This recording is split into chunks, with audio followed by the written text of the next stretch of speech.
Formatting text is an important part of messaging in the modern world. It is very important to check and make sure the text you're sending is correct. You may be able to change the font for this theme, which help from other font programs since Telegram lets you choose any theme you want based on your mood or needs. Hello everyone, welcome to Online Help Guide.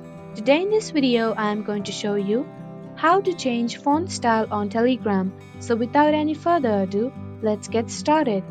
Open your Telegram on your device. Tap on chat box you would like to chat. Type the message you want to send. Select the message you typed. From the pop-up menu, tap on 3 vertical dots. Choose the font you want.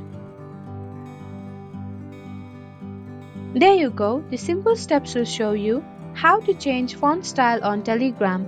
Thank you for watching Online Help Guide. Hope this video was helpful. If it was, then hit the like button and comment down if you have any questions or feedback. Also, if you are new to our channel, subscribe and hit the bell icon so that you don't miss our upcoming videos.